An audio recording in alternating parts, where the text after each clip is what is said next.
Okay, I'm checking to make sure all video and audio equipment is in place, but I wanted to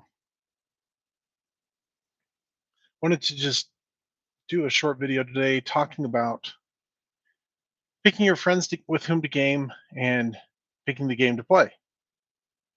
Now, growing up in Lehigh, where I grew up, I was lucky that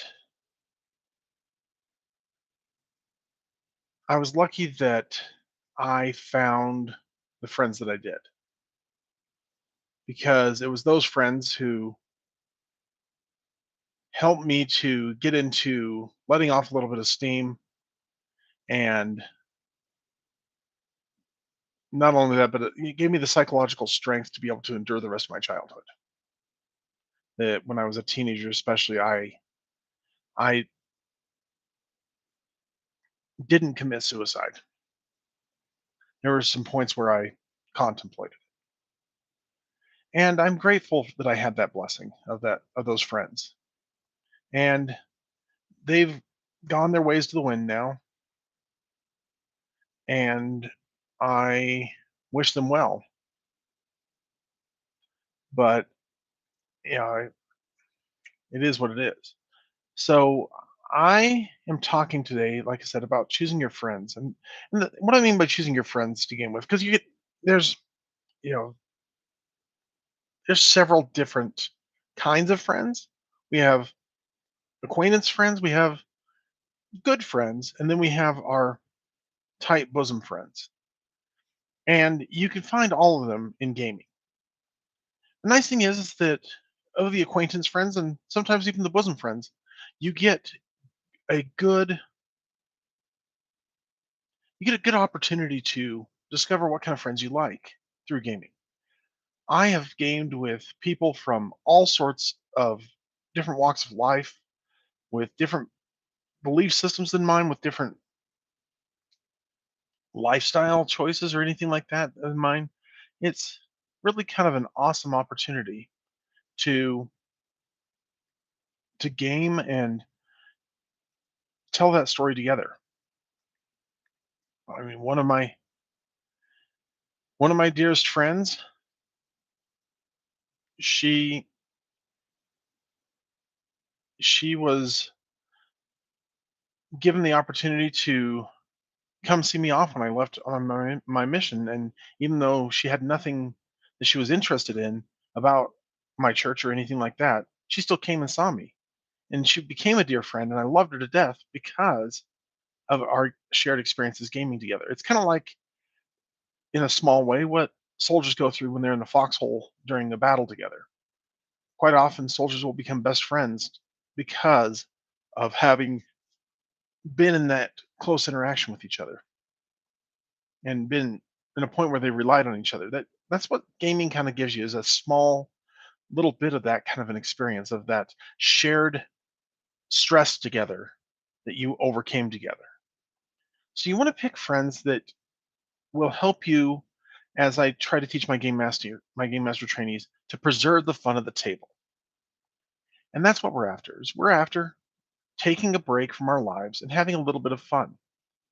And as a game master, you happen to be one of the players as well. You're just a special kind of player. So as a game master, you can totally you can totally stick up for your right of having fun. So if your friends or other people that you are acquainted with want to play Dungeons and Dragons and you're not in the mood to run Dungeons and Dragons, you are not bound to run Dungeons and Dragons. There's nothing wrong with Dungeons and Dragons. I like Dungeons and Dragons. I own the books. I have an account on D&D Beyond. I play Dungeons and Dragons with my friends once a month for about 6 hours a pop, and it is a blast. We we solve problems together, we accomplish goals together. Things are really cool. However, it's not my jam. I had an opportunity last fall at the FanX convention to run Savage Worlds games. And they were so desperate for charity event game masters for the final night that they asked me if I would be willing to volunteer to step in. And I had bought a VIP pass. I had the cool T-shirt. I had the lanyards and everything like that. I was a VIP. I could I could have gone to the VIP room. I found out later. I didn't even know there was one. So, you know, Xanax, tell us next time. Anyway, but the thing was is that it was a cool thing to be there as a VIP. But what did I spend most of my time? In the gaming suite. And you'll have to forgive me. It's 9 o'clock here, and I'm getting ready to head to bed. But did want to just pop in and talk to you guys for a moment. But anyway, most of the games they were running were Dungeons and Dragons, and that's the 80% market share. That's the biggest, most popular game out there. And there's lots of cool things for Dungeons and Dragons, and there's lots of cool ways to make your game fun and accomplish the story that you want to tell. And I mean, I'm playing an Urban Ranger right now. He's pretty cool. Okay, he's Snake Eyes, but that's not the point. Anyway, he these guys were totally cool with my friend Patrick, who came in and ran Sagas and Six Guns, which is a really cool setting. And I'll get to the benefits of Savage Worlds in another video, or maybe at a later time. But I just I didn't want to play Dungeons and Dragons except the one charity game I did play with my daughter. That was fun. And we got miniatures and we got a bag of dice, and it was fun. I wouldn't exchange that for the world because it was time with my daughter, which is another reason why we play role playing games. We play them because they are spending time with people whom we either love or grow to love. And that's why choosing the game, the story that you're going, or the realm of the story you're going to tell, I should say, is important. I like to say it this way: there is a spectrum in gaming of crunchy on one end to smooth on the other. Crunchy games are the ones that are almost simulationist in that, like GURPS, there is a rule for every little tiny thing and in different ways of doing things, and so many rules and so many things, and it can be really fun. I think I've played one GURPS game though in my entire life. I had the second edition, or was it third edition? I think it was second edition books. And GURPS has the best psionics books that I've ever read. I love both of their psionics books because I have first and second edition. So I love those two. And on the other end, you have the creamy, or the practically, why does the game master bother to show up kind of games.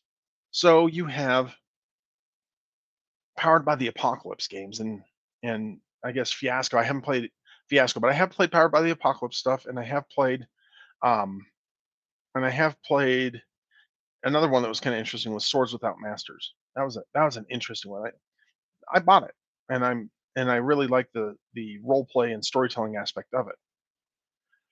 But in to closer to the crunchy side is Dungeons and Dragons, because well, I don't have my book here right now because it's like I packed it away already. We're in the process of moving, like I've said before, and all this behind me is going to go away. I'm going to probably actually tear down these shelves, and because they really cool Allen wrench unscrew, they're IKEA specials. I'm going to tear them down, and I'm going to give them to my mother-in-law so she can have a little room divider and also shelving space to put her stuff on. Anyway, um, the thing about Dungeons and Dragons, though, and this really kind of bothers me, is that you have half the book is spells, and most of them are spells that your character will never be able to do, and a lot of them are at a mechanical level repeats. But I'll get back to that one. Now, I'm also going to try and be a little sillier in these things because I want to, maybe I should do like some people do where they do camera cuts back and forth, but I just know how to do that a little bit because of American Sign Language. But anyway, so you have on, and well, let me get back to my comparison of my crunchy to smooth. On the right here in the middle is Savage Worlds.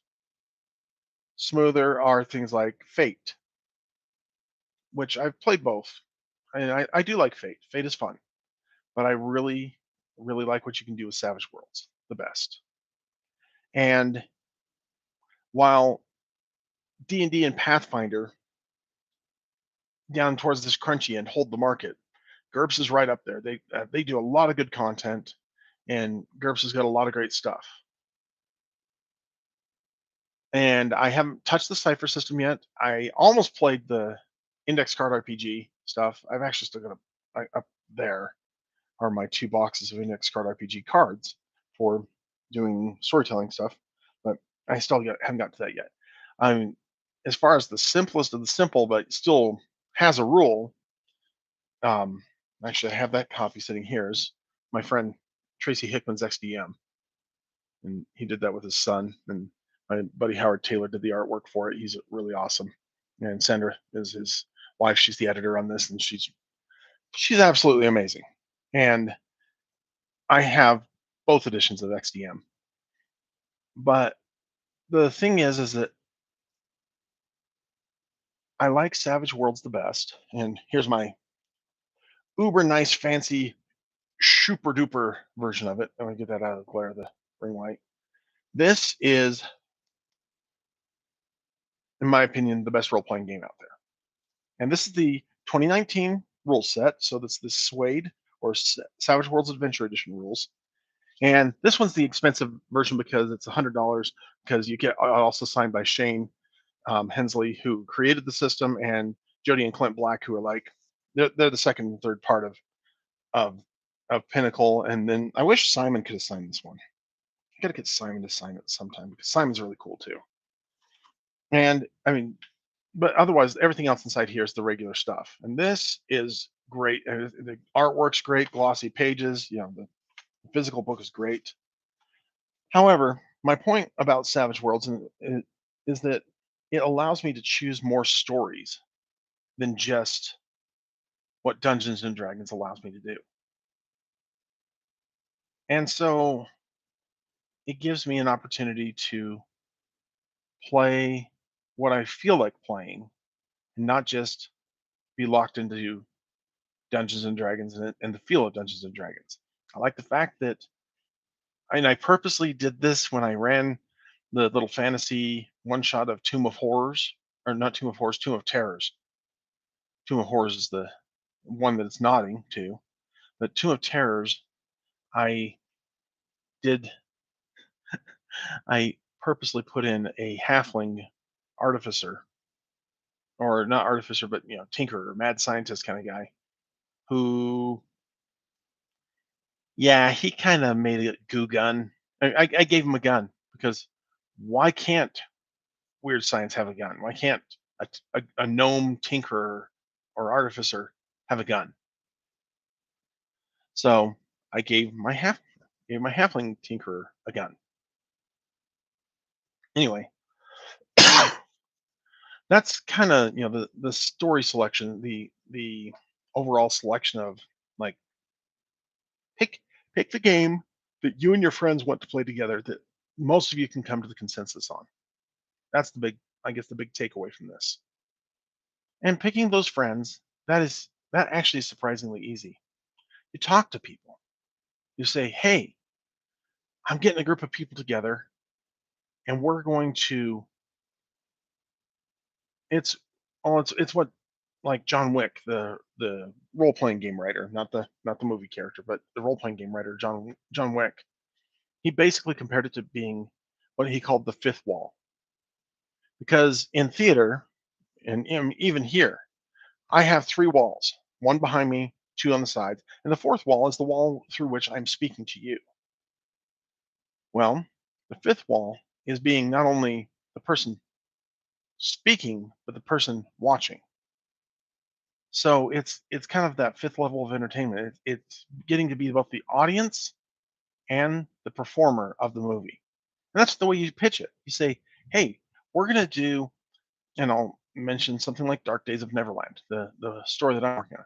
We're gonna do a story in which evil has taken over Neverland, and you are summoned back to try and rescue it and restore it to its former glory. And that's it. That's all you have to say. If they're not interested, they might not be interested. If they show a little interest, tell them about cool things. I mean, the nice thing about Savage Worlds is I can pitch the story that we're telling, and I can even tell them a little bit about the system in about 10, 15 minutes, about as long as it's taken for me to string this.